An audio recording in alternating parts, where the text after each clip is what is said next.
everybody, and welcome to Middle Ground Book Fest Back to the Future, What to Expect After 2020 panel. I'm Janae Marks, a middle grade author and also one of the co-founders of Middle Ground Book Fest.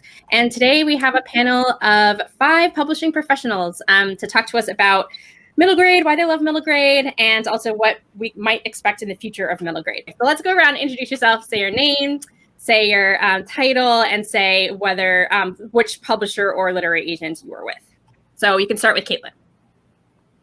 Hi, I'm Kaitlyn Johnson. I'm a literary agent with BelCastro Literary Agency. And Shelly? Hi, I'm Shelly Romero. I'm an assistant editor at Scholastic. Patrice? Hi, I'm Patrice Caldwell, and I'm a literary agent at Howard Morhaim. Mabel? Hi, I'm Mabel. I'm an editor at Catherine Books, an imprint of HarperCollins. And Megan? Hi, I'm Megan Manzano, and I'm a literary agent at D4EO Literary. Great. Okay, so since many of our viewers here are likely to be young readers who may not know at all what you guys do, it'd be great if you could talk a little bit about what editors and literary agents do. So I'm going to call on one agent and one editor, and then we'll see if anybody else has anything to add. So Mabel, I'm going to call on you. So can you give me a quick description of what you as an editor do, and what is your job as an editor? What do you do? Yeah, so I acquire everything from picture books up through young adult novels. And as an editor, my job is to read through submissions from agents and find the ones that I think, would represent the sort of readership I'm looking to represent, and also then to take it through the entire process of publishing. So it usually takes about 2 years from the time you acquire a book to the time it's published, and do a lot of things like go through the editing process together, talk about marketing, sales. So your editor is really your point of contact through the whole publishing process. Cool. Shelly, I know you're also an editor. Do you have anything to add about what you do?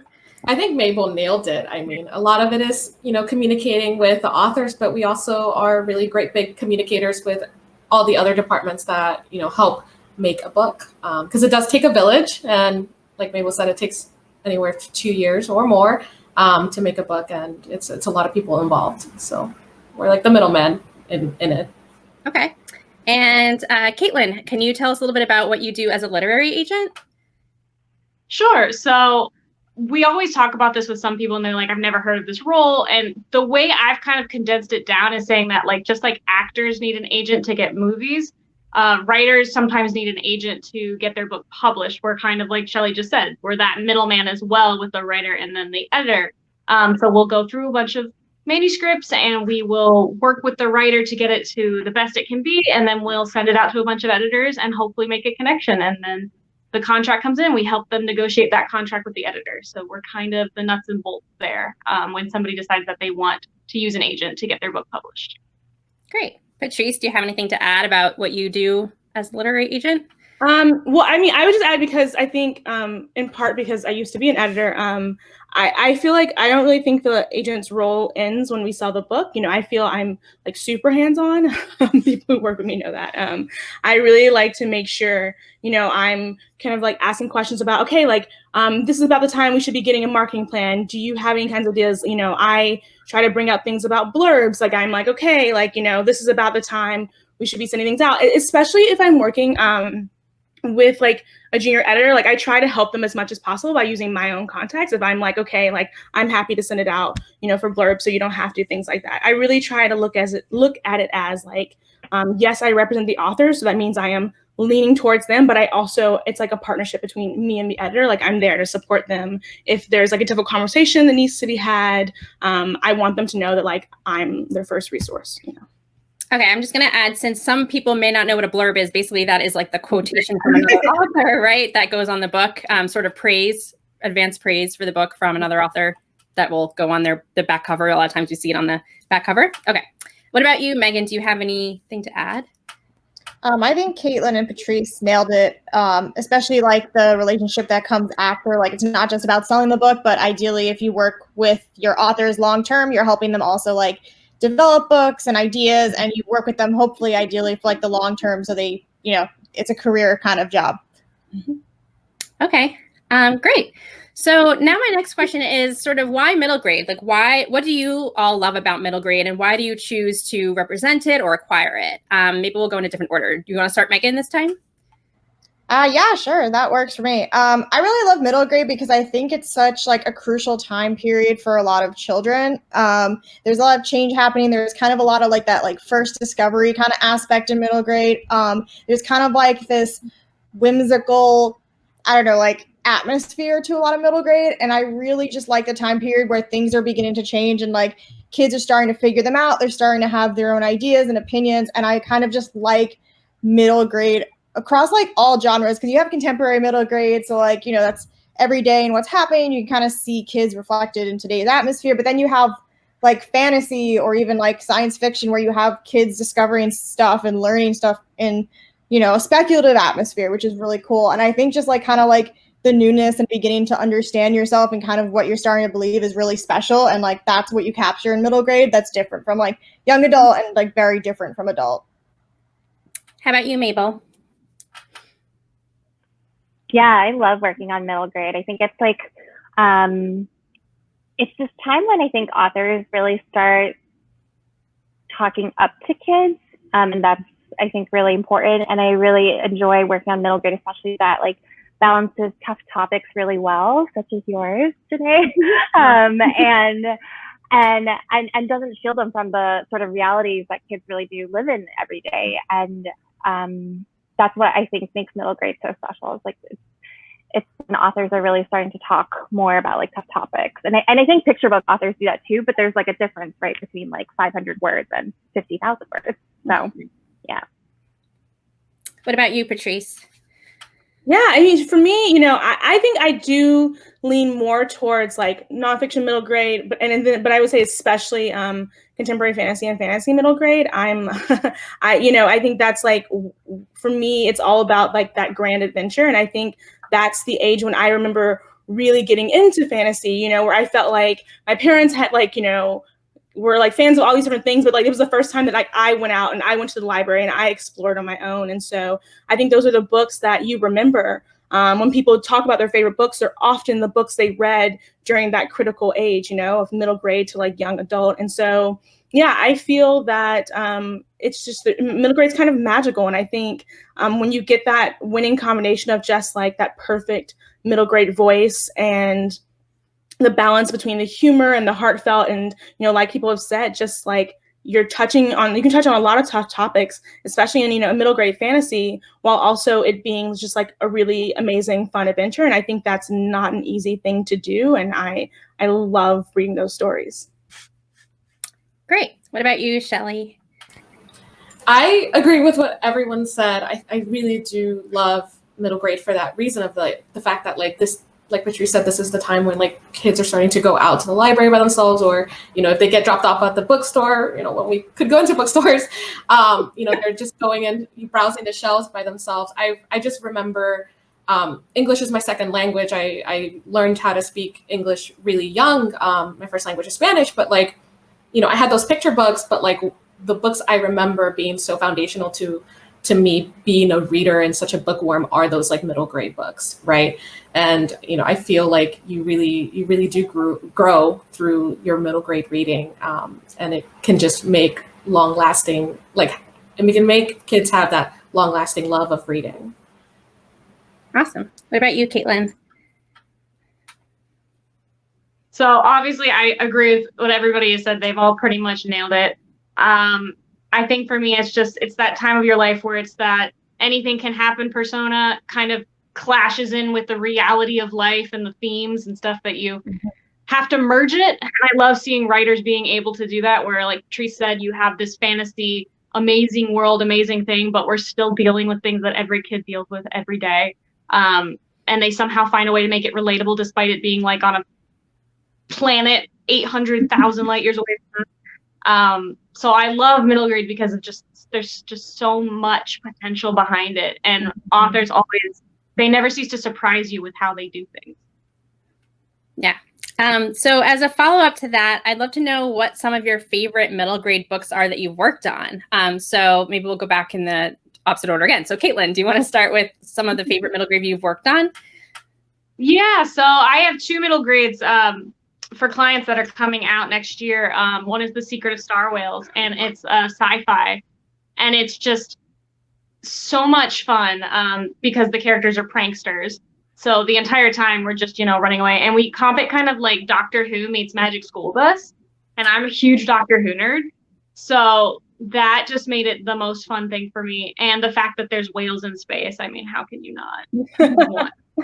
Yeah. And then there's another one that's a contemporary with Little Brown coming out. That's all about a girl who lives with her grandma and they're just trying to find their forever home. And she has to stand up for things. What's that one called? That one is Hope Spring. Nice. And it's basically she has to kind of champion for the little guy when she realizes her idol works for this like big mega store and it's putting the locals out of business in the town that they just arrived in. So I love the balance between those two. They were both super, super fun, but very different. And it was fun just kind of seeing the different voices and different perspectives you could have in it. Great. What about you, Shelly? Oh my God, I have so many. But I'm gonna keep it to like 3. Yeah. The first one is Keep It Together, Keiko Carter by Debbie Machiko. Oh my God. The book is so cute. It's amazing. I mean, again, I'm a little biased, but it is amazing. It really does, like we were talking about, tackle like those little bit of like the tougher subjects. Like, it has microaggressions, and dealing with like this toxicity, and also like your friendships falling apart, and you like trying to figure yourself out, and of course first crushes on like boys, like in this like middle school time, and it's just so wonderful and so well done. It's so like right there, like middle grade appropriate, and the way it tackles these things. I also loved Cattywampus by Ashvon Otterloo. It's very like, it's like set in the Appalachia. It's so voicey and magical, and it's about 2 witches from rival families. And the last one that it's coming out in September is Hide and Seeker by Deka Herman. And it is so spooky, so scary. It's a group of kids in a neighborhood who play a game of hide and go seek, and it goes wrong. And then they get chased, like hunted down by this Slender Man-like creature called the Seeker. It's amazing. And it is like, I love, horror and everything spooky. And so, when I got to work on this one, I was like, yes. I love that. Okay, you're up, Patrice. So yeah, I'm also gonna try to keep it short. So actually when I first started, when I was at Scholastic, I worked on 2 middle grade novels.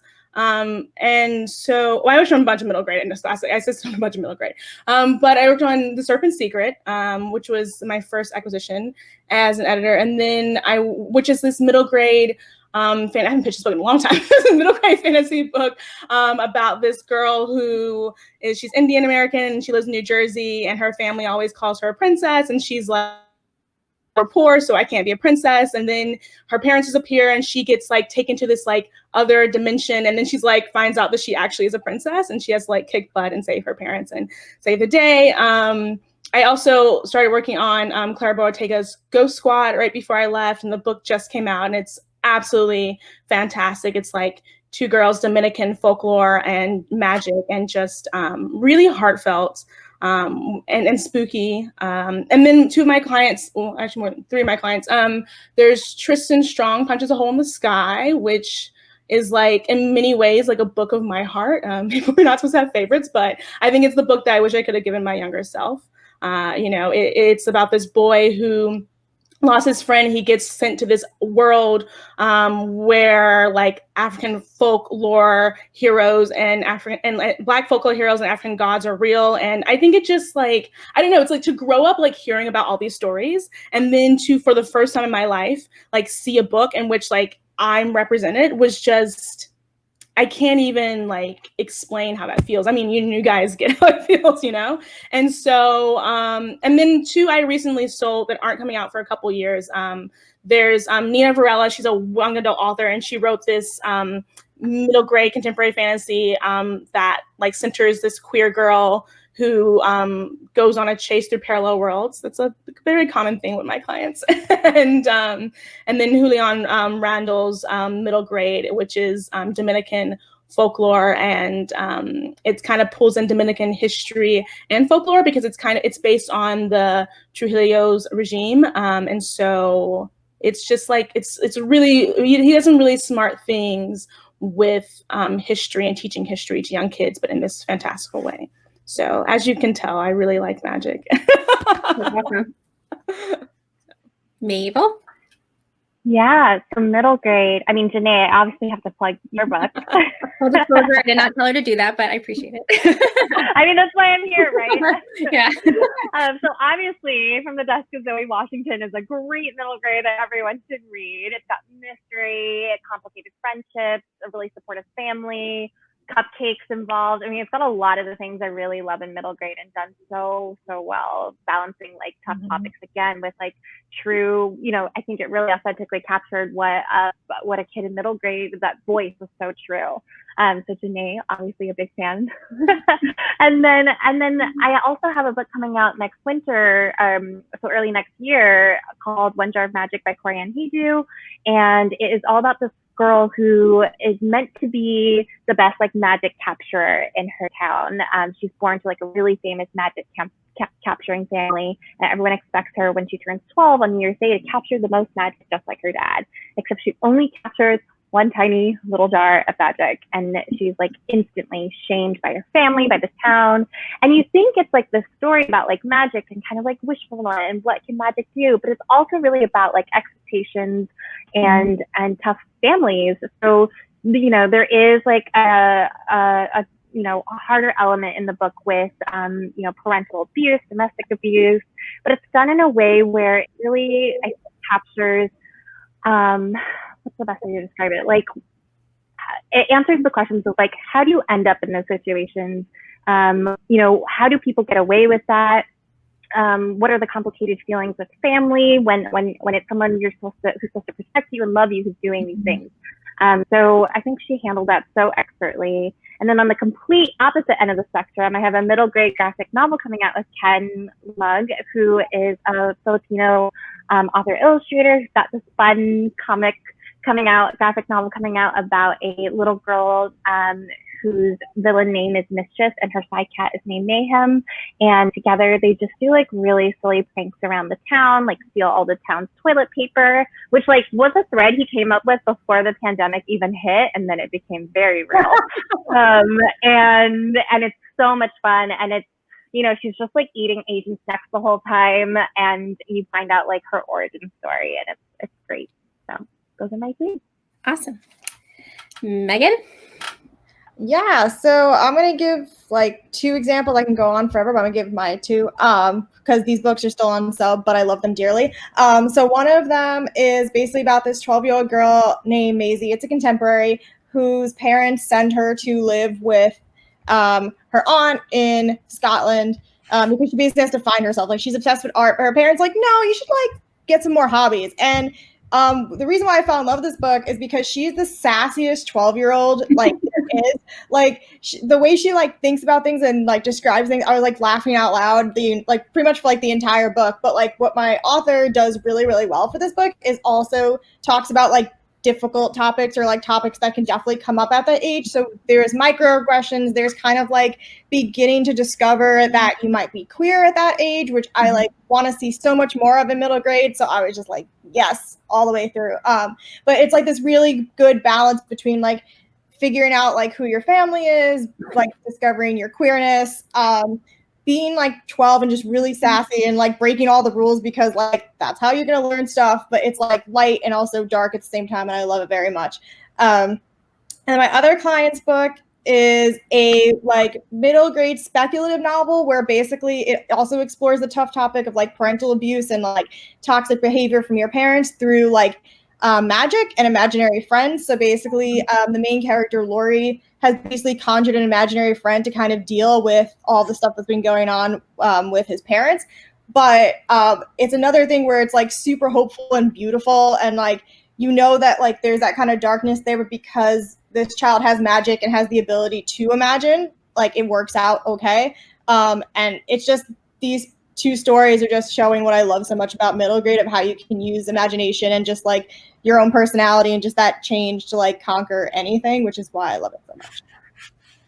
Great. So I'm going to make sure I get the titles for all the books that are either out or coming out from you guys so that we can put them in the description box. And it's nice because some of the names you guys mentioned are are authors who are also part of this festival. So some of the titles you'll be able to hear more about, the viewers. So this is maybe a tough question because maybe you don't know, but maybe it's a conversation you've had within your agencies and publishers. But it does seem that middle grade has exploded, or it's just becoming more and more popular. Like there seems to be more attention on middle grade now than was before. I'm curious if anybody has any thoughts about why that might be, besides obviously, people, and obviously people love it, and the reasons you mentioned earlier could be why. But I don't know. Is there another reason? Does anybody have any insight? Like Patrice, you're about to say something. I think part of it is like just to like give a little bit of a background. It's like, I think, so young adult, right, really boomed in the early 2000s and like really, really boomed, and so for the longest time, like young adult literature has just been this really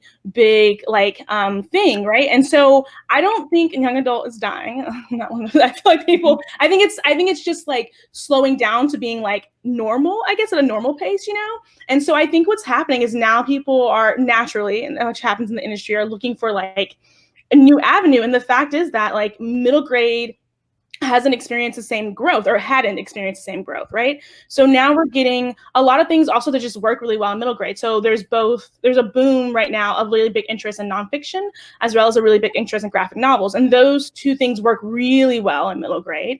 And so I think that's helping, I think I used to work at Disney. And so the Rick Riordan Presents imprint, I think, has like really honestly pushed a lot of fantasy. Like, I mean, I can personally say this from like being an editor acquiring fantasy and then that imprint booming. And like, I mean, part of even the reason why we got The Serpent's Secret became such a big auction for it was because of that imprint. And so I think, I've definitely seen that even as an agent, like a lot of people wanting more fantastical stories like this, we're taking books on submission and having it be contemporary fantasy, and people being like, yes, this is what we want. We don't have this on our list. We really want more things like this, And then I think, Megan, you were mentioning queerness. Like, I think that's a big thing. Like I was saying, my client Nina, her middle grade really revolves around the girl is queer and her queer identity and first crushes. And I think where else young adult has explored, a lot of like first like coming out experiences, like we haven't really seen that explored in middle grade, right? So there's just like a lot of like empty area, and there aren't as many like authors publishing in middle grade. It's not as crowded, is kind of the word people say, so you're seeing a lot more people publishing in middle grade, and a lot of these books are getting such attention, in part because there's just more room, and so you can stand out more in this way of like, you do something that like, you do this really, inventive, middle grade fantasy, like, in YA, like a YA fantasy has to be just so unique at this point. But in middle grade, like there's a lot more space. And so I think that is actually like a huge part of what it is just like, it's kind of like the time is now. There's space, there's interest, and people want to grow it. And like kids are reading. I don't know, maybe people at one point didn't think these kids are reading, but these kids really want these books, and they're running through them. And like, I mean, with graphic novels, I mean, like my sister loves graphic novels, my younger sister, and like she's read them all. And so it's just like, okay, like, and it takes like 2 to 3 years to publish them. So yeah.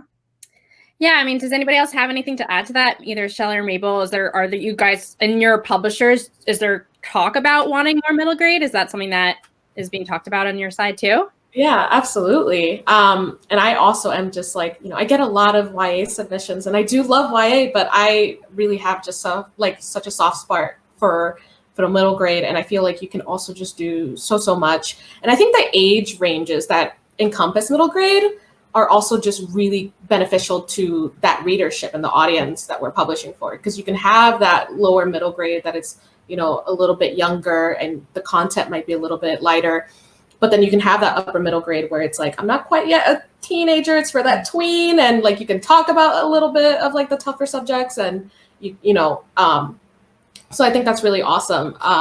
And I think it's just been so incredible to see it, because like I said earlier, like this is the readership age category where you really get those foundational readers. And Patrice, yes, mentioning graphic novels, like I think they're so great. They're beautiful, they're fantastic. And also they're also a great way for those reluctant readers. Yeah. Like, you also middle grade can have illustrations, which is my other favorite part, like having those illustrations accompanying text for those readers who love that, for, the readers who might not be quite ready for like a full length, like, 300 and some page novel, I think it's really like that stepping stone. Do you have anything to add, Mabel? No, they covered it. I got nothing. Okay. I don't know if Megan or Kaitlyn have any other ideas about that from the agent side. The boom in middle grade, I guess. Yeah, I've been thinking about this a lot, especially because personally I've been looking for more middle grade throughout genres. But one thing I was also thinking about too that kind of contributed to this is like Patrice touched on it. Like, we had a big boom of YA and that lasted for several years, and like YA is still around and is going to be around. But what also I noticed too is that a lot of YA that particularly has gotten like really big or like very popular or like is like darker YA or YA with like crossover potential. So we're seeing these, books that have like 18, 19-year-old protagonists, but like those are so different than what books would be like for 14 to 15 or tweens or whatever. And I feel like why middle grade has started to shift, aside from there being more room for it, is there's more of a demand for that, for the younger voice that I think we've kind of neglected for a couple of years, particularly like 11 to 15. Like I haven't really seen a book in the last couple of years that I've read, I know there exists, but not many, where the protagonist is like younger than 16. So we kind of alienated, I think, those younger voices for a while. And so what I really love about this shift, and I hope continues, is that middle grade gives us those younger voices, gives us those time points of change, gives us a way for younger readers to feel like they belong in a, teen space or a tween space. And so I think that's kind of why we got this shift now, is we've realized that we haven't gotten those voices. And like younger YA, like as much as we're kind of pushing for it, it isn't there yet. So instead, we're kind of at middle grade right now. And I think that's what's contributing to it as well. Yeah, that's a good point. I think there has been a lot more conversations about whether middle grade can have older protagonists, like in the 13, 14 age. And it seems like there's some books coming out around there. That's interesting to know that maybe that will be a way to get some of those readers in by having older middle grade protagonists as opposed to younger YA. I don't know. Interesting, because a lot of what used to be considered YA is now considered middle grade. So, for example, the Princess Diaries used to be YA. Now it's middle grade. So I think we're go ahead. No. I think also I just know like foreign markets. I don't know if you guys like in terms of like when it's interesting. So right, I there's two things. I'll sell something and it's middle grade. And here it's considered upper middle grade, right? Because the protagonist is 12, right? So that's and it's funny, right? Because like we all know, like I'm like this protagonist could also be 13, but she's 12, and she'll be 12 for like the whole series. Somehow, but it's like, but you take it on, but a lot of foreign, especially in the UK, because they have teen and YA, it's very different. They actually have like, they have young, which I guess what we would call young YA. They have that as a whole thing, and so they often will be like, oh, this middle grade book feels kind of old. Like, could we publish it as YA? Like, and so that's a really interesting thing, is that I think it's just really fascinating. You were saying, Megan, how the U.S. market has really kind of had this really interesting like pool between, and we're like affecting other markets in that way because they're buying our books, and so it's like YA is getting older and older and older, and there's been like this huge gap, right, where it's like, and I also think that's because I think with educational markets, I think not to say that like crossover YA doesn't have a space in educational market. Of course, teens are in school, but I think especially school and library really loves things that are like, solidly YA or middle grade. And so I think that's also driving a lot of it, is that they, when it comes to, people bringing those books and being like, oh, I have this book I want to buy, editors being like, I think school and library markets are especially like excited about that. Those teams really want those like books for that age. I mean, Shelly, I'm sure you can, because of Scholastic, it's like, right. It's like, that's mostly what the clubs and fairs are really wanting to buy. Kaitlyn, do you have anything to add before we move on from the middle grade boom? Yeah, sorry for camera difficulties here. No, that's okay. Knocking everything over and just, I don't know. But I like that, Patrice, you mentioned the education market and stuff like that, because I do feel like with middle grade as well, there's going to be this shift in like historical middle grades, because we have such a way, like in the US market, especially, of like rewriting history. And we've all been in those discussions of how certain stories are just not present, or different states tell different stories different ways. And I think middle grade historical is so important and is going to start being such a big thing to teach, especially because we're going to start getting so many new voices and so many new like historical events that kids just don't know about because their parents don't tell them about it, or their teacher didn't tell them about it. And so they go to the library and find all these books, or they get assigned it in a class and they start learning about all these things they didn't know. So I know for me with middle grade, with the boom that's coming through, I'm pushing for more and more historical middle grade because we can trust middle grade readers with so much more than we used to. It was like we used to be scared to tell them certain things or tough topics. And now we're actually trusting the readers. So I think that, especially in the education sphere, that there's going to be a lot of push for these new voices and these new perspectives, because we're at a point in our history right now where like a unity and an understanding from the younger generations is going to be pivotal moving forward, just in general. That's actually a really, really good point, because I actually have seen a lot more cells of like nonfiction like accounts of like certain like events for like children that I have like been like, oh, I've never seen that in a book before. Like, you know. Yeah, that actually ties into my next question, which is, what do you think the next big trend would be? Or, you know, where do you think middle grade is going? Sort of the name of our panel is sort of, what do you think might happen after 2020 in middle grade? Obviously, you're not, you know, you don't know. But I mean, is there something that you would hope to see more of? I know Megan said she'd want to see more of certain type of queer stories. But yeah, is there something that you're hoping will be the next big thing in middle grade? Shelly, do you want to go first? Yeah, absolutely. I think I've always been screaming about this, but I think kids really crave the really scary, like spooky stories. And we've like consistently had it, right? Like the history of like middle grade, like horror. And Goosebumps is like, you know, the iteration now with Slappy World reads a lot younger, you know, than the original one. But I think I grew up reading all these scary stories. I grew up reading every Halloween book that I could get my hands on. Of course, it's on brand for me. And I really do think that kids want to be scared, you know. And so I hope that we not only just, you know, keep seeing the reprints of scary stories to tell in the dark in stores, but also like new horror that features like a diverse cast of characters. And that's like really, I really want. And also supernatural middle grade. I think we haven't really gotten like paranormal middle grade. Shall I say what I'm thinking? Yes. I think like, you know, we just need like more werewolves and mermaids and witches and brujas and vampires, but in middle grade. I want to honestly, like, it was so funny saying that, because in my head I was like, and then you said it. I also think, you know, the horror point, like something about, you know, like Scholastic published point horror paperbacks, right? And they were, I was obsessed with those. But the thing about those is that, right, I think similarly now, they would be like too clean almost for teenagers. They are very actually they're very like, oh, and then like it was like, invite the girlfriend over, and then they're very cheesy and they're very cute and they're very fun. And so I think like there's like a whole market for that in middle grade, for like these really great like series of like horror series. Like kids love that kind of stuff. I also think nonfiction. I think nonfiction is just gonna be a really healthy market, continue to be. We've already seen that. I think graphic novels, everyone knows that. It's like, you know, it's booming. It's really booming. And I think especially because the time it takes to create a graphic novel, you're seeing a lot of people buying up stuff with the hopes that like in the next few years we have more on the shelves.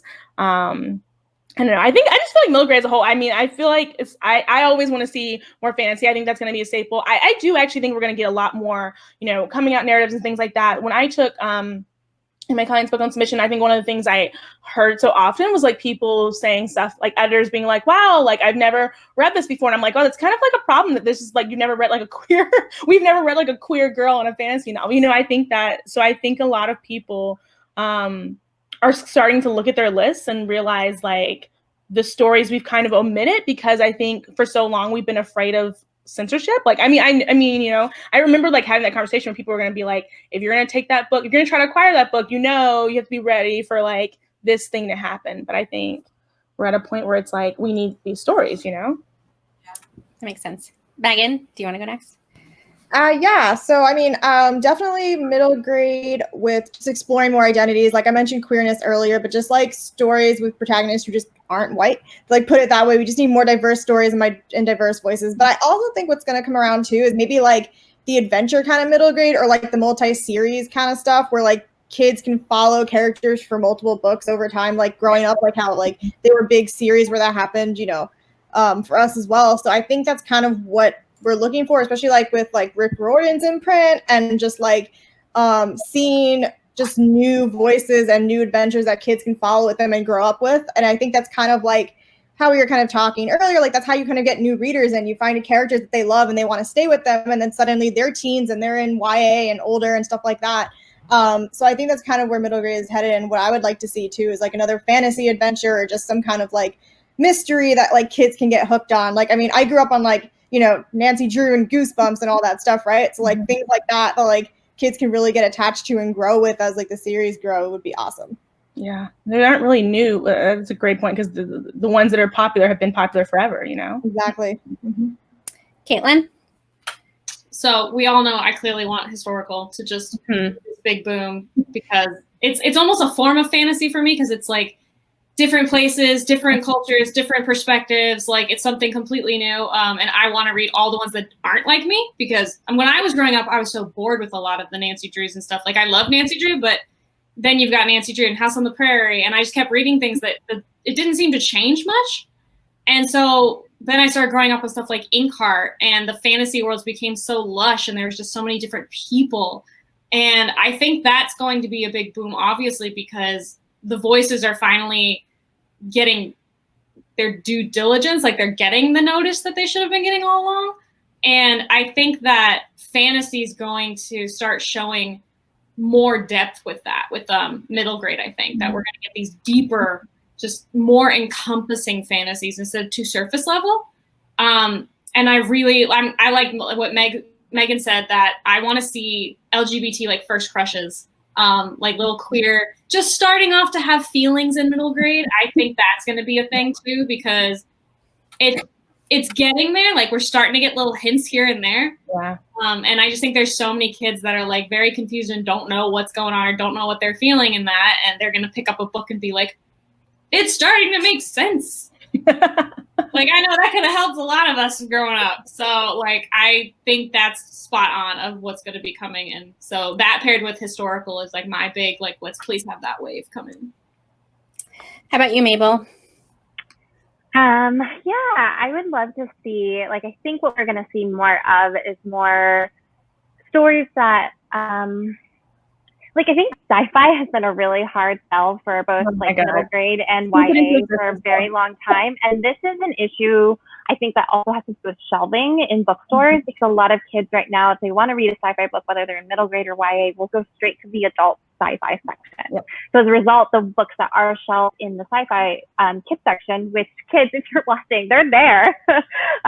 You know, it's just like a matter of shelving, because a lot of like, you know, kids classics, I don't know why I put quotes around that. Things like Ender's Game, which, you know, separate from the author, and like kids who are going to find classics in sci-fi are still going to be adult section, but I'm hoping that a resurgence will come into kids sci-fi, because I love sci-fi and I love a good space opera. I love a good like sci-fi thriller. And so I'm really hoping that that will come back.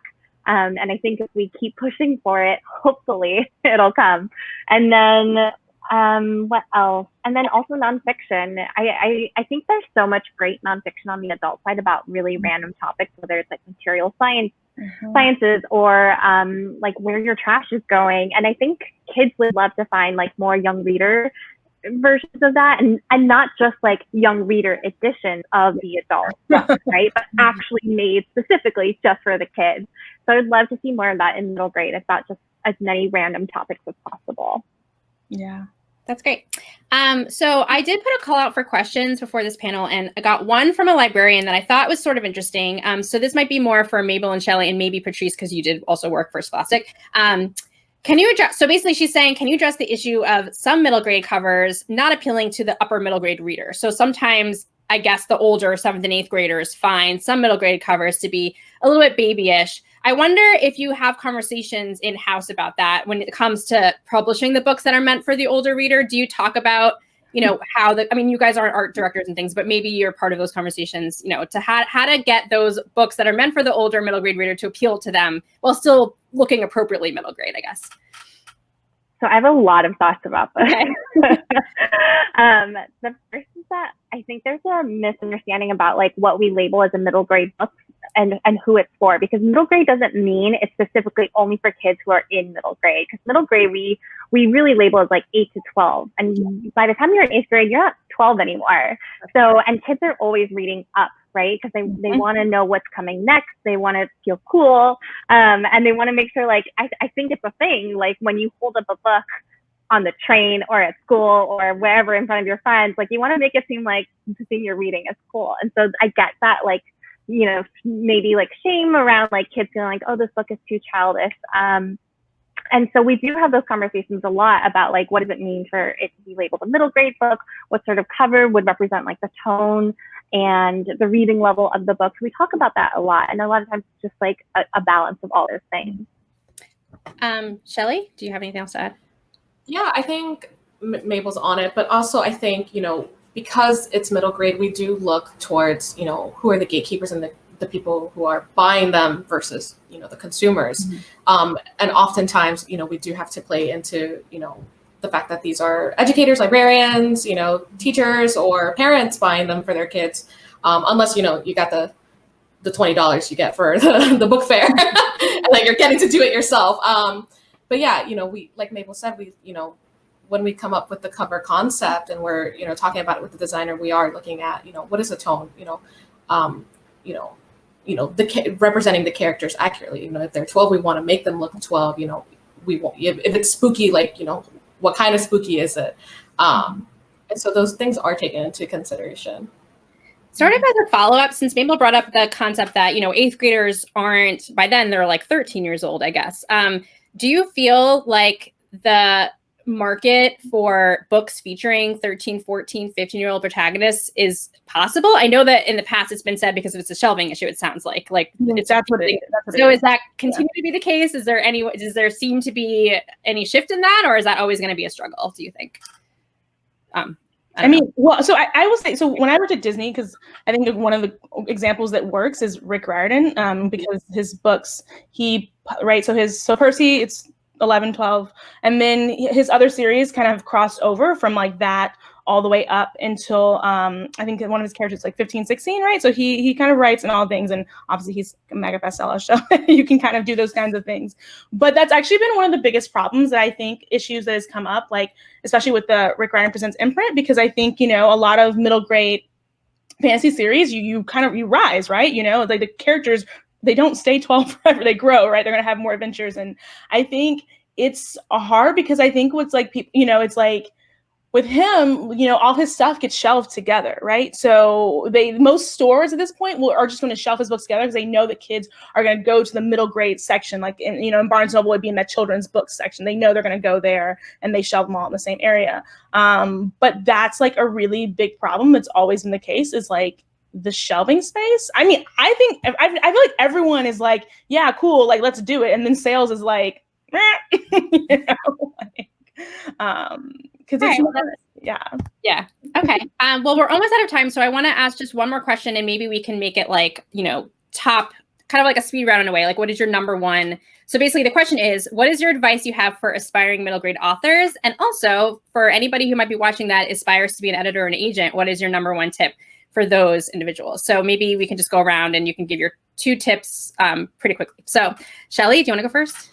Always read recently published books in the genres you want. Okay. If you want to write the spooky books, I know you love Goosebumps. I love Goosebumps, but read some recently published spooky books. If you want to write the action adventure, if you want to write the historical fiction, you know, you have to read what you want to write. You have to kind of stay on top of that. You know, just make some Googles. What are some buzz lists, you know, for middle grade? You know, what are people talking about? If you're on Twitter, you know, like, you know, what books are being recommended, and check them out if they're like, you know, sound similar to what you're wanting to write. And then what about for aspiring editors? Ooh, reach out. I mean, don't be afraid to reach out. I feel like most people, I mean, I am very extroverted, as you can tell. And I think, you know, don't be afraid to send maybe the LinkedIn message or, you know, on that website contact form and say like, hey, like I want to maybe talk more about publishing. You know, it is a really hard time, and, you know, you should take into people's into account people's time and energy and, you know, and mental health, but like you might get the yes. And the worst thing that they could say is, no, I'm sorry, I'm really busy right now. But also, like I said, read recently published books in the categories and age range and genres that you want to work on. Good advice. What about you, Megan? My biggest piece of advice for middle grade is to trust your readers. Like I say this like with any kind of book, but especially for middle grade, like children are smart. They pick up on a lot of stuff that you may not think that they do, but they do. So like don't write down to them, don't like condescend them. Like trust when I say that they'll get what you're trying to do, whether it's like light and breezy, whether it's a hard topic. Like don't write down to your readers. Trust me, they'll appreciate you for it. In terms of being an agent, I would say the same thing as Shelly. Like, don't be afraid to reach out. I'm not the most like extrovert person in the world, but I try to like keep myself very open for people who do have questions, because I feel like agenting is even harder and less known of a field for how do you get into it. And it's a bit more like, I feel like it's a lot easier kind of gatekeep in agenting because you don't know where to start, or like, you know, jobs and internships aren't posted the same way. So reach out if you know you have that kind of network, or you feel like you just want to drop a message and see where you can go from there. Because that's kind of what happened to me and how I got into it. I kind of like, someone was very kind to say, hey, like I'll talk to you about agenting, and it led me here. So just, you know, shoot your shot, I guess. How about you, Kaitlyn? Megan stole mine. But yeah, like don't talk down to the reader when you're writing, because middle grade readers and characters and, you know, kids are so much smarter than you think they are. And also to, I had one and then Megan like flustered me. And now I'm just like, oh, okay. Don't have just adult readers beta read for you. Like, don't just think that the adult voice is the only like, oh, this will sell. This is great. This is funny. And then you give it to a kid and the kid's like, I don't understand any of your references. They're from like the 80s. Like, it needs to be relatable. So don't just go to the adults. Make sure you actually have some kids read them as well. Don't only have children read them, but you need to mix it up. As far as being an agent, I just say make sure you follow a lot of the social media of industry professionals, because we talk, we are chatty, we blast a bunch of stuff. And I think it helps a lot to, once you've done all that networking and, you know, you can ask people questions and you can learn things, but you get the basics through that. So you don't have to be picking somebody's brain for like step 1, step 2. You already have a fundamental kind of platform where you get it a bit. So follow agents and editors and publicists and all those fun people and just kind of see, and you'll notice that we're all like super people too. I think it's a little less intimidating when you've seen us on Twitter and we're like talking about cats and stuff. I think maybe you feel a little bit more comfortable. I know my Twitter is like dominated with animals and Disney, so. How about you, Patrice?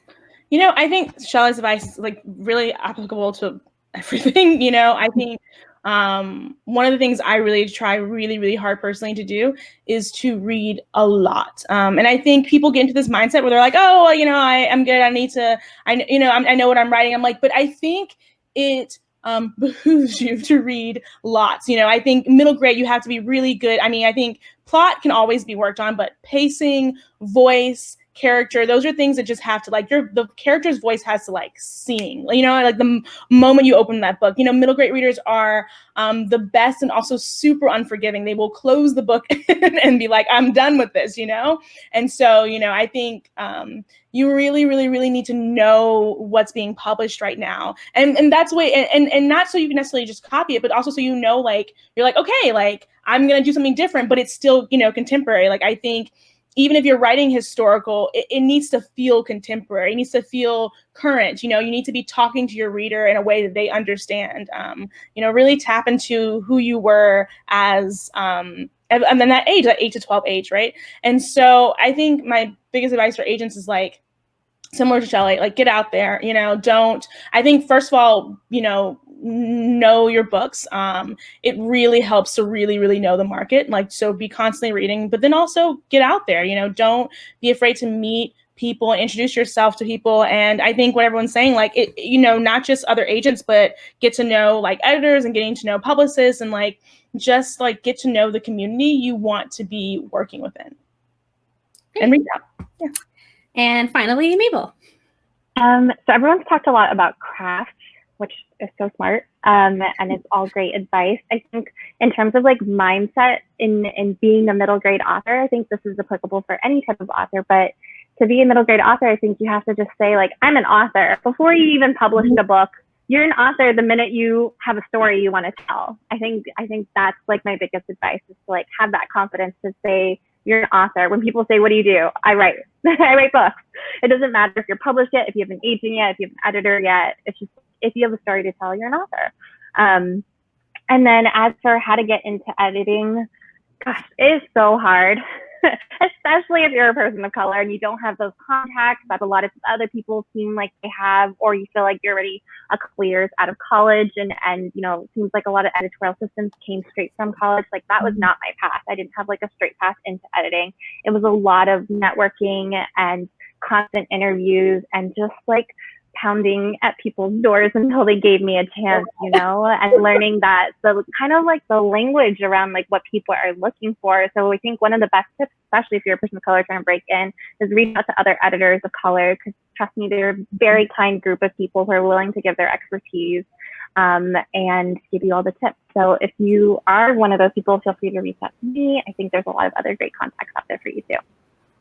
I would also add on really quickly that if you are reaching out to people, like if you want to do like editorial, like reach out to different editorial people. Like everyone has different experiences and different backgrounds and different ways that they got in, and it can only just help you to hear all the different experiences.